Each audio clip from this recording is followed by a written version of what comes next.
आतापर्यंत आपण क पासनं ण पर्यंत अक्षरं बघितलेली आहेत आणि आता आपलं पुढचं अक्षर आहे त.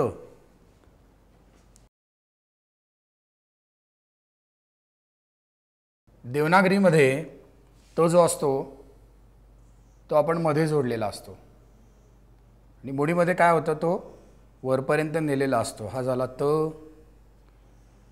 त्याचा काना जो आहे तोही देवनागरीसारखा आहे ता. त्याची वेलांटी जी आहे ती पण देवनागरीसारखी पुढे जोडलेली आहे ती. आपल्याला माहिती आहे दुसरी ती पण सारखी ती. त्याचा उकार मात्र वेगळा आहे. आपल्या देवनागरीतल्या 3 सारखा आकार काढला आहे आणि तो पूर्ण वर्तुळाकार करून पुढे नेला आहे. हा झाला तू. दोन्ही तू सारखे. हा झाला दुसरा तू. ऱ्हस्व आणि दीर्घ नसतं आपल्याला माहिती आहे. पुढची 6 अक्षर आपल्याला माहिती आहेत की ती पहिल्या 6 अक्षरांपर्यंत प्रमाणेच मात्रा सारखी असल्यामुळे असतात. त्यामुळे झाले तेतई, तोतऊ,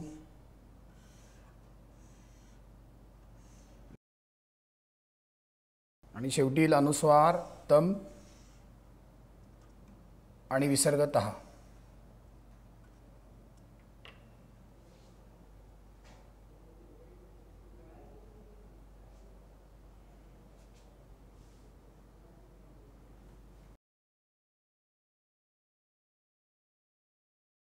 त नंतरचं आपलं पुढचं अक्षर आहे थ. थ कसा काढला जातो? थ असा काढला जातो. त्याला देवनागरीसारखा काना नसतो. आकार जो आहे हा जो आहे तो मात्र पूर्णतः देवनागरीसारखा आहे. वेलांट्या ज्या आहेत त्या परत आपल्याला माहिती आहे मोडीच्या पुढे जोडलेल्या थी, थ था, थी थी. उकार जो आहे तो सुद्धा देवनागरीसारखा आहे थू. पुढची 6 अक्षर आपल्याला माहिती आहेत की ती पहिल्याच आकार थे, थई आणि आकार सारखा असल्यामुळे थो, थऊ हे पण सारखे येतील आणि शेवटी अनुस्वार थम आणि थहा. ही झाली आपली थची बाराखडी.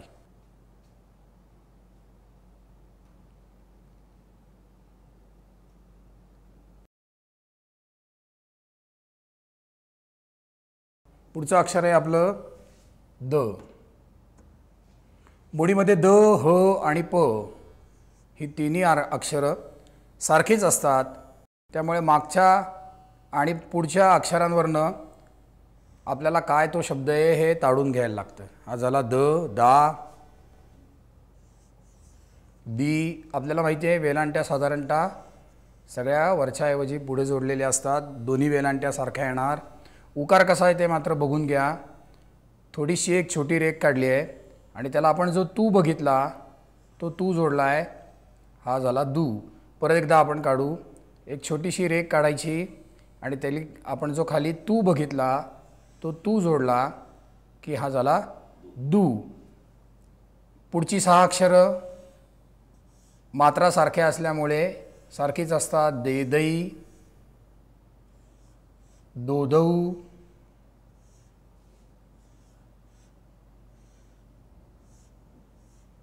दम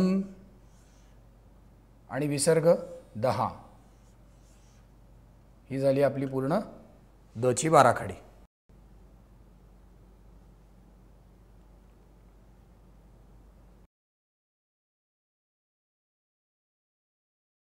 मराठी ही आपली मातृभाषा जरी असली तरी आता अशी परिस्थिती आहे की मराठीमध्ये किती अक्षरं येतात, आपण जी लिपी वापरतो त्यात किती अक्षरं येतात हे खूप कमी जणांना माहिती अशी परिस्थिती आहे.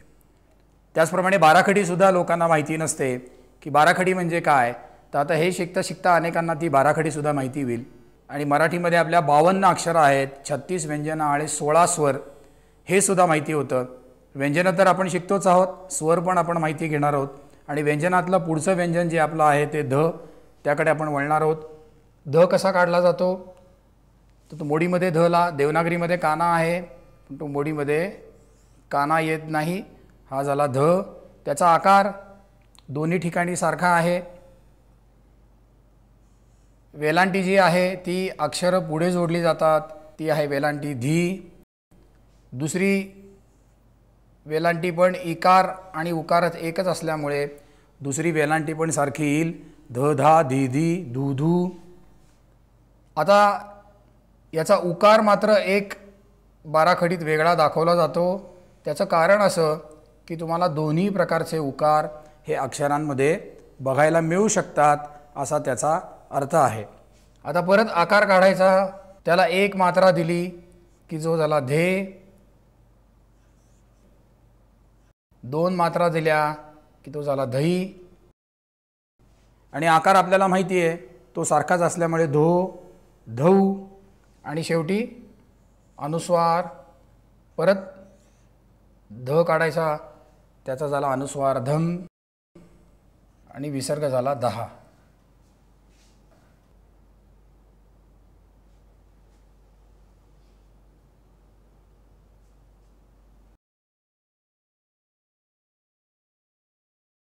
आपलं पुढचं अक्षर आहे न। आपण ज शिकताना बघितलं आहे की ज आणि न हे अगदी सारखे असतात। जेव्हा गाठ पोकळ असते तेव्हा तो ज असतो, आणि जेव्हा गाठ ती भरीव होते तेव्हा तो न होतो। बाकी ज आणि न मध्ये काहीही फरक नाही। हा झाला जा, म्हणजे नी, गाठ त्याची पोकळ झाली की तो ना झाला।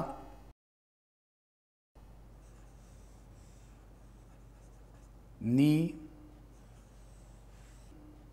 दोन्ही वेलांट्या दोन्ही इकार सारखे असतात, नी। आता त्याचा उकार कसा आहे तर देवनागरी तीन सारखा भाग काढला आहे, त्याची गाठ भरली आहे, आणि उकार खाली न्यायच्याऐवजी वरती नेला आहे नू। आपण परत एकदा बघू की देवनागरी तीन सारखा भाग आहे, त्याची जी पुढची गाठ आहे ती भरीव आहे, आणि उकार वरती नेलेला आहे। हा झाला नू। परत न काढायचा, ने,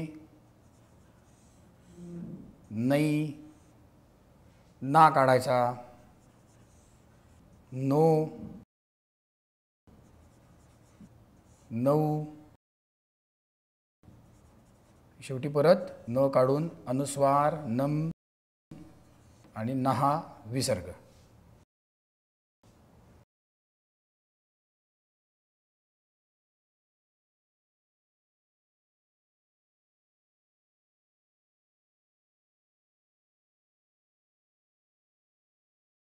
मोडीमध्ये बरेच शब्द जे आपण बघतो त्यामध्ये इंग्रजी शब्द असतात, त्याचा अपभ्रंश झालेला असतो, आणि वेगळ्या वेगळ्या भागातून आलेल्या लोकांना वेगळ्या नावांनी त्यांनी संबोधलेलं आपल्याला दिसून येतं। जसं की ते फिरंगी असा शब्द आला की ते पोर्तुगीजांना उद्देशून असतं।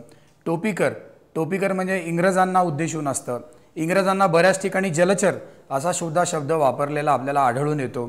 मुघलांना त्यांनी ताम्र हा शब्द वापरलेला आढळून येतो, आणि अबिसिनिया वगैरे या प्रांतातनं जी लोकं आली, जी साधारणतः भारताच्या दक्षिण भागामध्ये आल्यावर त्यांची वस्ती झाली, त्यांना हाबशी असं संबोधलं जातं। सिद्धींना मात्र सिद्धीच संबोधलं जातं, आणि काही अक्षरंसुद्धा अशी आहेत की ज्यांचं आपल्या भाषेमध्ये त्याचं रूप त्यांनी केलेलं असतं। 1789 साली मराठ्यांची आणि इंग्रजांची वडगावला लढाई झाली, आणि त्यात कॅप्टन स्टुअर्ट नावाचा माणूस मारला गेला। तर त्याला आपली लोक फाकडा म्हणायचे, इष्टूर फाकडा, कारण स्टुअर्ट त्यांना म्हणता यायचं नाही, आणि त्यामुळे त्यांना इष्टूर फाकडा, त्यामुळे आपल्याकडच्या कागदांमध्ये त्याचं नाव इष्टूर फाकडा असं येतं।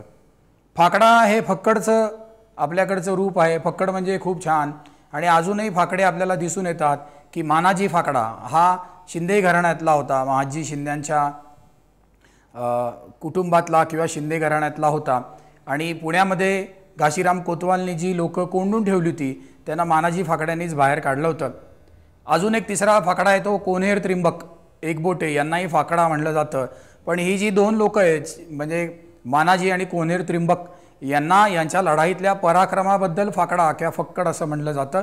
पण कॅप्टन स्टुअर्ट जो होता तो खूप छान दिसायचा, आजकालच्या भाषेत तो हँडसम दिसायचा, म्हणून त्याला फक्कड म्हणायचे, आणि त्यावरनं इष्टूर फाकडा असं नामाभिधान आपल्याला कागदांमध्ये बघायला मिळतं। आता आपण आपल्या पुढच्या अक्षराकडे वळू, ते आहे प.